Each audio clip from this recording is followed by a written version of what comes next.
So I wanted to show you my new project. Might be a little easier to see there. This is, I believe, a 61 R-190 International.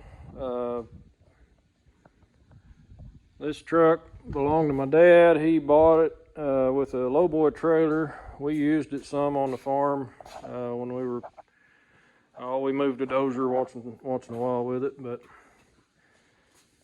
anyway, it has a 450 gas engine. It has a 5-speed overdrive transmission, 2-speed axle. Says it made 182 horsepower at 3,000 RPM. Needs a good cleaning. It's been sitting for probably, shoot, I don't know if it's 25 years. She's been sitting for a while. Needs a windshield, needs gauges. Seem like the gauges work. It's got a tachometer, speedometer, air pressure gauge. It's got air brakes. No power steering, but like I say, it's got a 6-speed or 5-speed transmission, 2-speed axle, no air conditioning. Of course, 62, they didn't have that much in anything, I don't think. It has tank-mounted fuel pumps. Last time we used it, this one was working. I just got it. Eric helped me drag it to the shop today, and we just got it in here. It's got an old Army 5th wheel plate, all the wobbler wheels.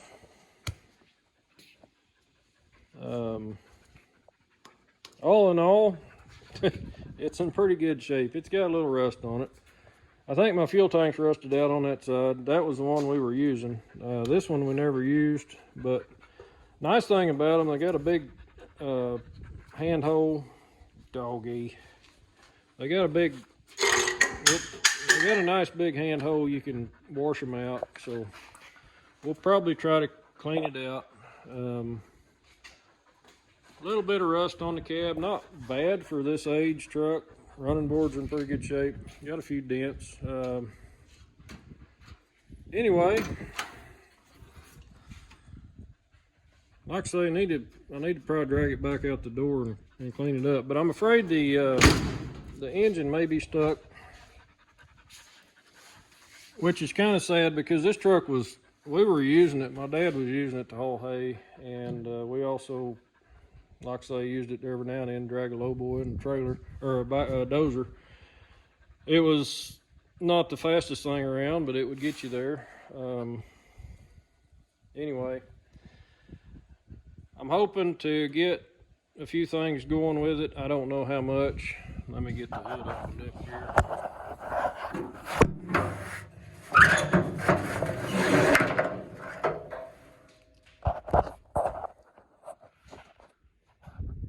For the noise there. This is the engine. I mean, it's a big gas power plant, 450 cubic inches. The reason Dad parked it, the water pump was leaking. He didn't want to keep running it. But that's a big old engine for a gas motor. It's huge.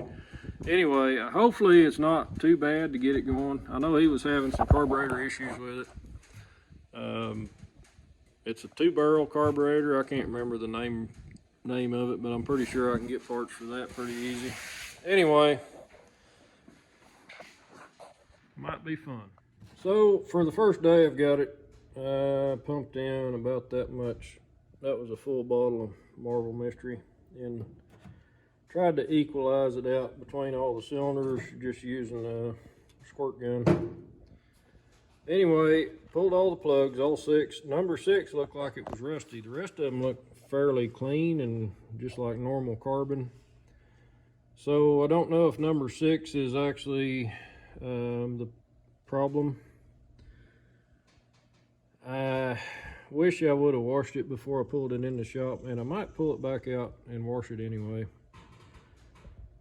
I think I probably should. It's just covered in these mud daubers. I they just built a lot of nests in there. But anyway, has the old oil bath type filter on air filter. It's got a Holley Centrivac governor, which is kind of weird because it's ran off of a vacuum pump by the distributor. It has two lines running to it, and it controls the throttle shaft. So I guess that keeps it from running over speed.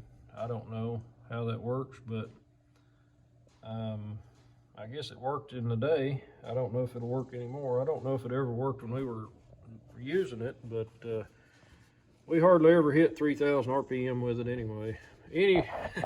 Anyhow, I know it's going to need heater hoses. Looks like the top radiator hose has been replaced. I haven't looked at the bottom one. Need to check it out. But I guess my first order of business is trying to get this thing to where it will turn over freely, and I don't want to force it. I don't want to, you know, mess it up any worse than it is. So that's why I wanted to put the marble mystery in it tonight. I'll probably let it set. I may wash on it in the morning. We'll see if we can get things cleaned up to where I might pull the starter. It's really hard to get to the, there's like a 2 1/16 inch nut on the front of the engine that I could use to bar it over, but I don't have a socket that size. I've got a 2 and I've got a 2 1/4, but one's too small, the other's too big. So I'm thinking maybe pull the starter. It's probably just a couple of bolts. Pull the starter, maybe I can use a bar.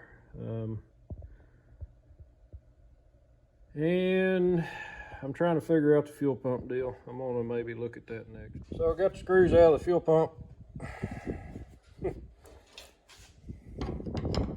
cover. Oh, I didn't get that one out, did I? I had to use my impact driver. Didn't knock them loose, but they all came out.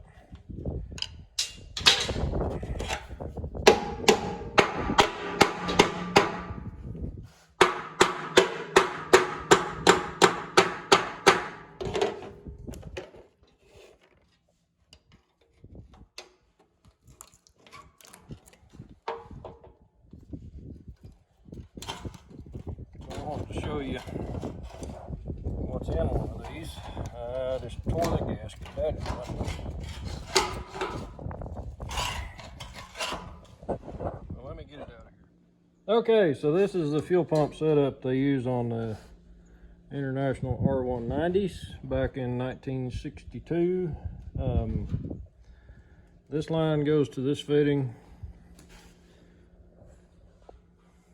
That's some crud in there. This tank is still holding. The one over there is rusted out on the bottom.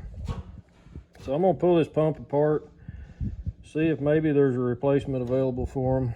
But I guess I never really, I mean it, when my dad first bought this truck, I was probably 22 years old, but in those days, the inline or the in-tank pump was kind of a new thing, I thought, but apparently International was using this way before everybody else was. Maybe some other truck manufacturers used them too, I don't know. But seems a little sketchy to me to put electric parts inside a gas tank, but apparently it worked. I guess it worked better than a Ford Pinto. I wanted to show you the plug setup. This is just a twist lock plug. One connector. Looks like a light socket plug like you see on a 1157 bulb. Pretty interesting. I think there are some numbers on this pump. Whether or not they're available, I don't know. But what I figured I would probably do is, if I can get a pump like this, I'll replace it. If I can't, then I will probably go with some other type of electric pump. I don't know if I want to put it in the tank, but I guess we'll figure that out later. I know the one in the other tank used to work fine. I don't know that we ever had this one working. You can see the fuel line's not connected. But this tank still got some nasty old gas in it. The other tank is not holding anything, so I guess that's where we're at today. Could be that I need to pull the pump out of the other side and put it in this side if it works. So I got the fuel pump out of the truck. I cleaned it. I soaked it in my parts washer last night, and I thought I'm gonna try it and see if it works. Uh-oh.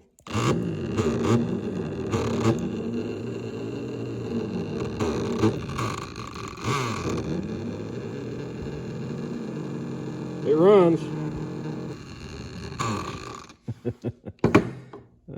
They just don't build stuff like they used to, do they?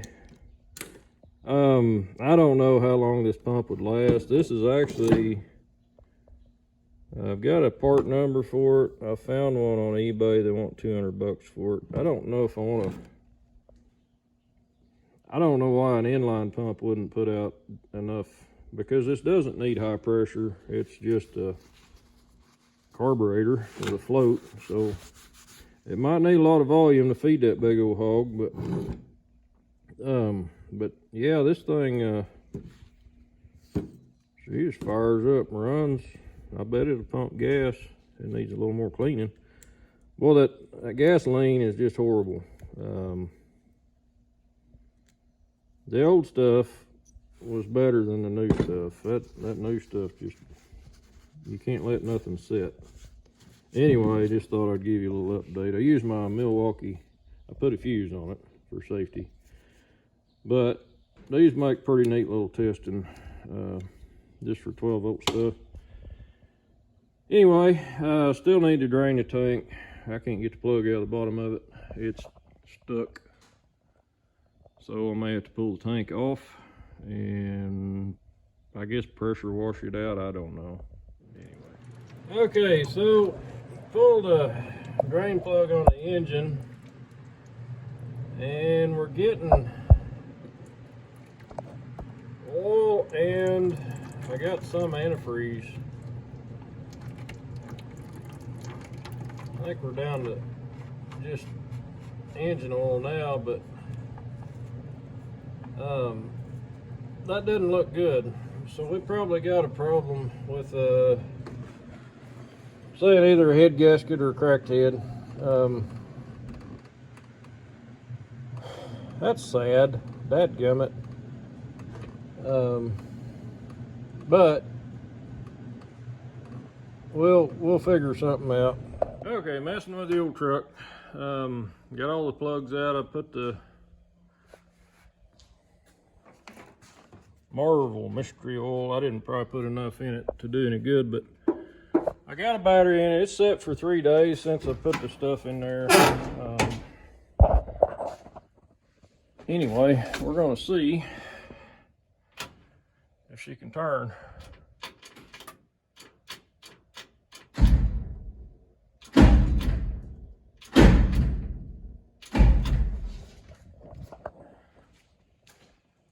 That didn't sound promising.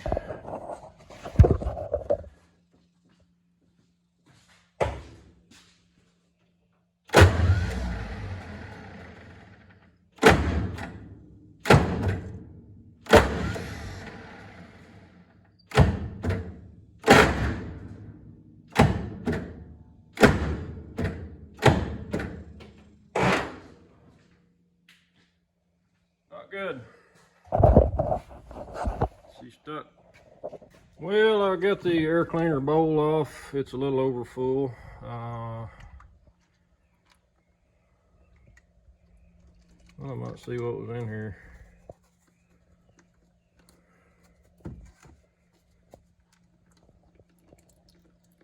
Look like several bugs. Maybe a little bit of water in it. Huh. Anyway. Looked like it's due for a cleaning, for sure. Okay, so I'm working on the old R-190 again. It's been a couple weeks since I got it home. I've been soaking the cylinders in Marvel mystery oil. Squirted some fluid power in as well. But right now I have an air hose connected to, this is cylinder number 6. I found out number 3 and number 6, the valves are shut. So firing order 1, 3, 5, 6,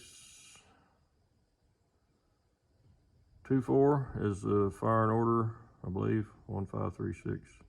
So I'm not sure. I think 6 is nearly top dead center. I guess I need to verify that, but I think that's where we're at. But with the air hose connected, I got 100 and almost 140 pounds on it, I think. There's no movement, there's no airflow through that cylinder, so that cylinder must be in pretty bad shape. I'm thinking that it's probably toast. I don't know that I'm gonna be able to do anything with it. I thought I had a V8 Power Stroke out of a Ford pickup found for it, and turns out it was in worse shape than what I thought. The price was good, but I don't have a lot of money to spend on this project, so I'm kind of looking maybe towards a 466 diesel engine replacement. I think that'd be pretty sweet to have a 466 in it. This is a 450 gas, so the 466 would be an upgrade for sure. It'd be about the same size. This is not a small 6-cylinder. This is a pretty good size 6-cylinder, so I think a 466 would be similar in size.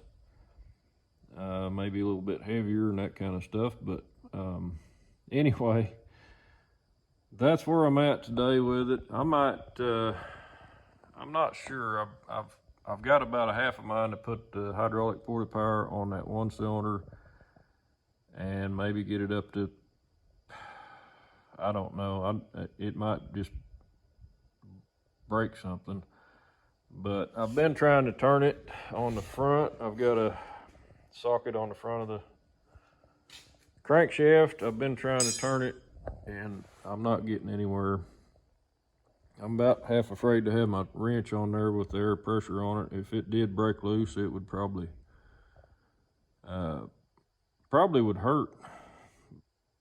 Not that the chances of that are very great of happening, but with a 3-foot, 4-foot cheater on there, I'm still not able to turn anything.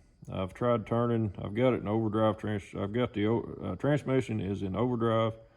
I've tried turning the drive shaft back and forth with a 2-foot pipe wrench. The problem with doing it from that side is you got a spring in that clutch, and there's just a little bit of it's hard to get a good.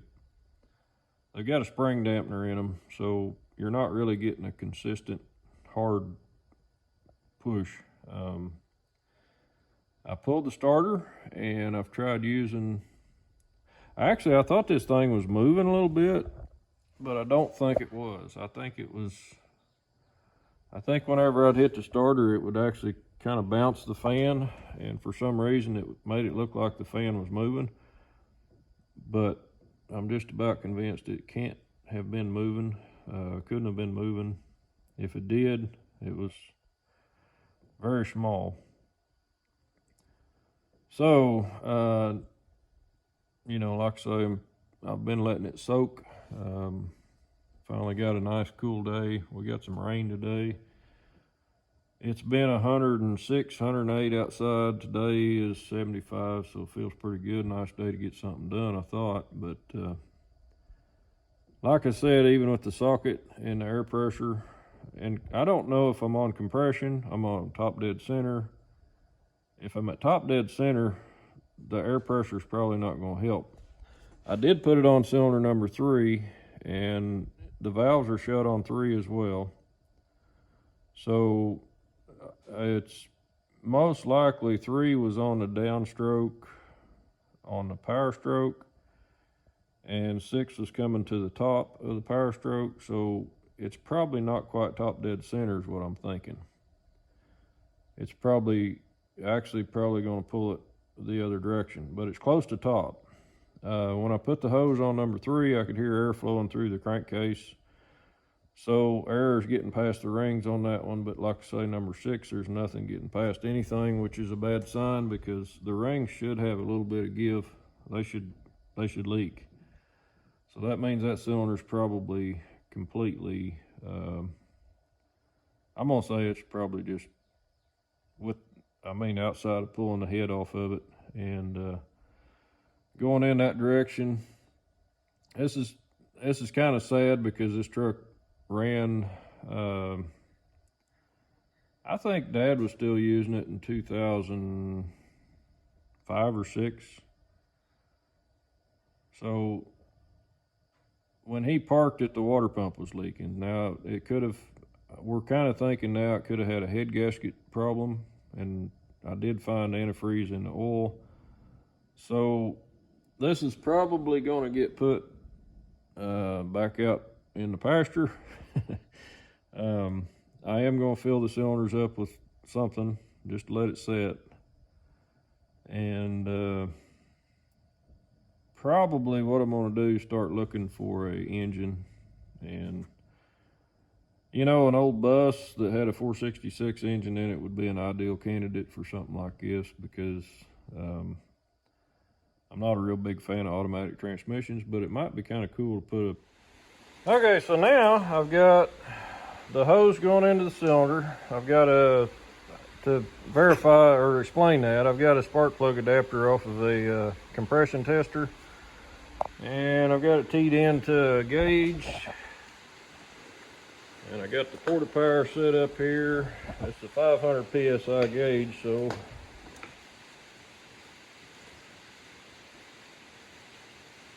I don't know if I believe this gauge.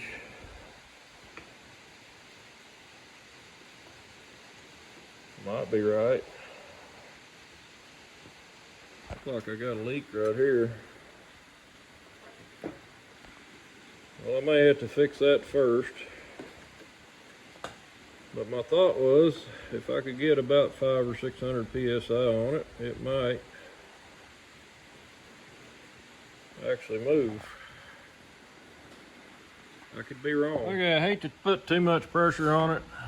Pumped it up to 500 or 600, I guess it was. It's dropping back down.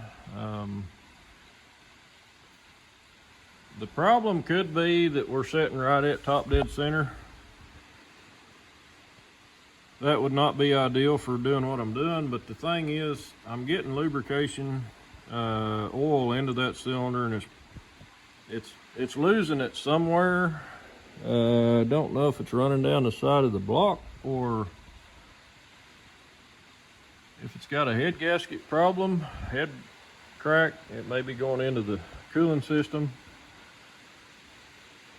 but it's going somewhere, and I'm going to leave some pressure on it a little bit. After sitting here thinking about this, I'd probably be better off to use cylinder number 3, because it was not at top dead center, so it would have more of a tendency to be... I need to check and see if I can find a timing mark on it, make sure we're not sitting right at top dead center. But what I'm doing, if it is at top dead center, that's probably ideal, because you're going to have less amount of cylinder rust in there.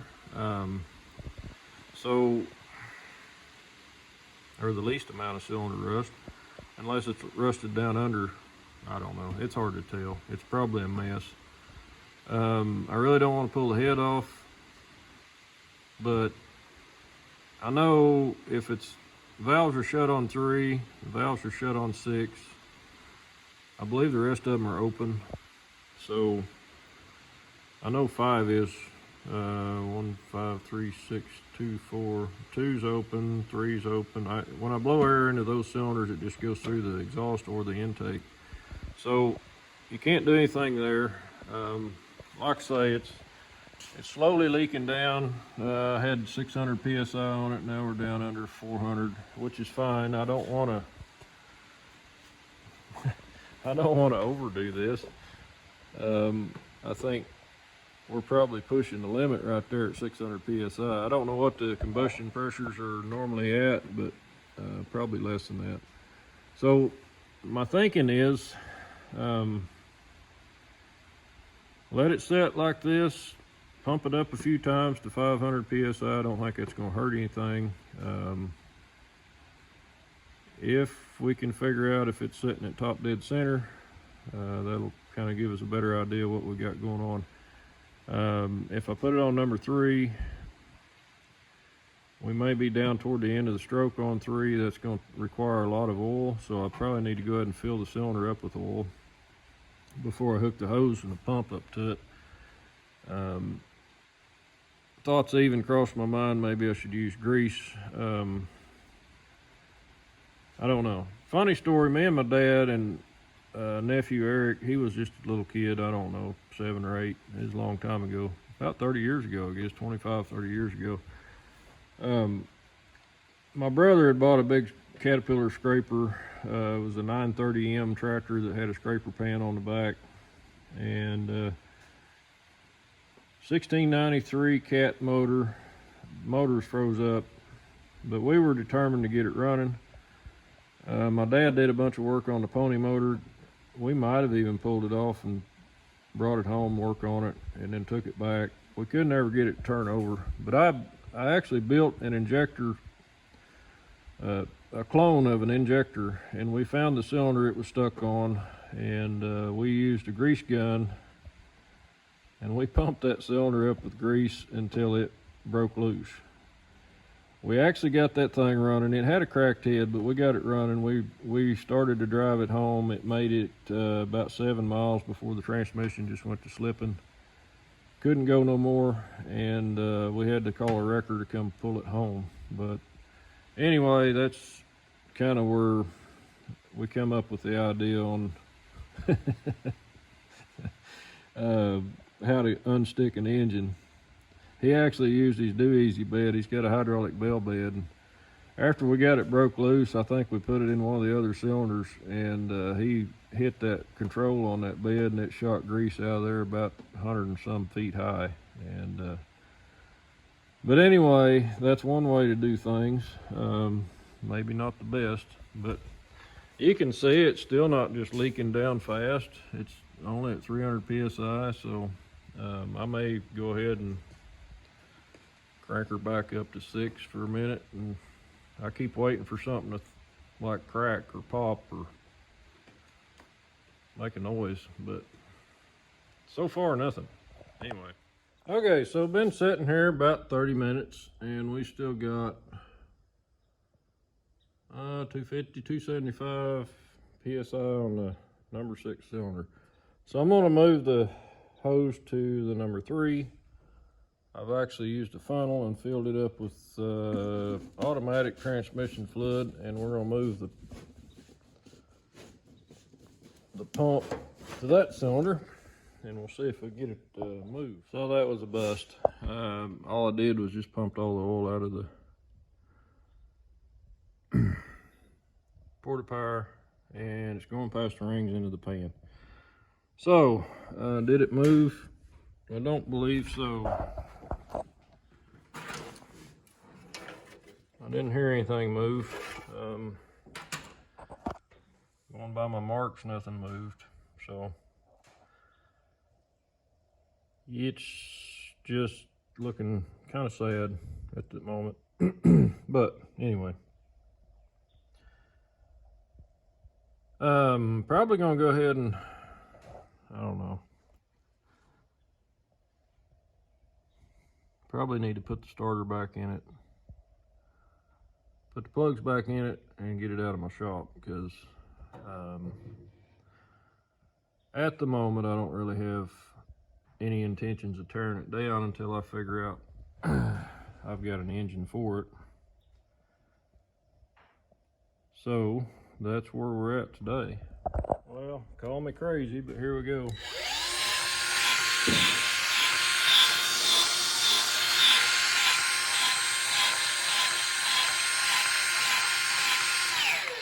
I'll let you know how many tubes. Okay, so we're about 2 tubes in, and I think we're hitting some resistance. I don't have a pressure gauge on it.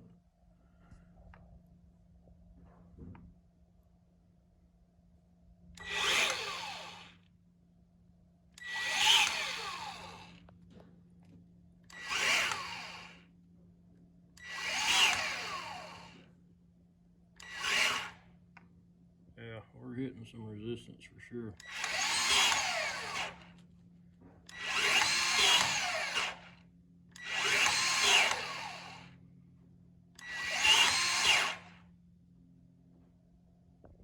moving yet. This may be a bad idea.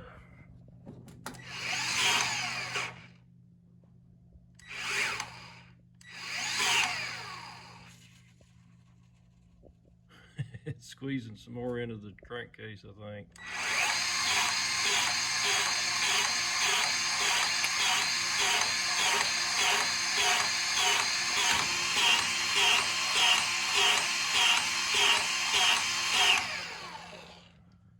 So rings are so loose on that cylinder it won't hold grease.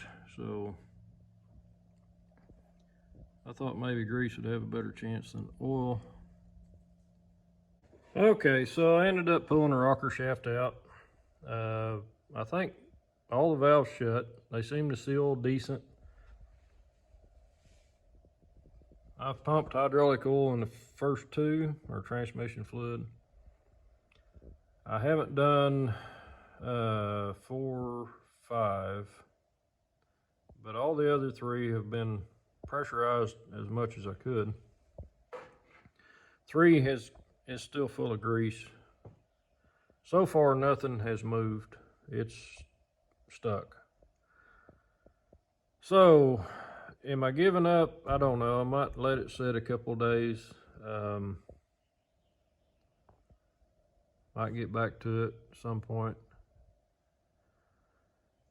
But, like I say, if I can't get something moving here, I don't think I'm going to go into pulling the head off. I don't think I want to go into all that. There was a lot of rust in the rocker shaft at the front. So this engine's full of rust. It's full of crap that's going to eat itself up if I run it. Other than it's a cool motor. It's a 450 inline 6-cylinder, red diamond. Probably tougher than nails. I mean, this thing used to haul a D6. So I hate to waste this engine. I hate to just let it be junk, but at some point you kind of gotta call it. You gotta draw the line. Anyway, that's kind of where I'm at this point. But like I say, I'll give it a couple days. We'll see what we can come up with and get back to it. I think for now, I'm gonna put this engine back together, close it up, put the spark plugs back in, and I'm probably gonna drag this out to pasture. I've got to find a different engine for it, I think, and that's going to be a pretty big project. I need to get the shop cleared out so I can get some other stuff in here and work on it. So I'm pretty sad I've not been able to get this one running. I really thought I would.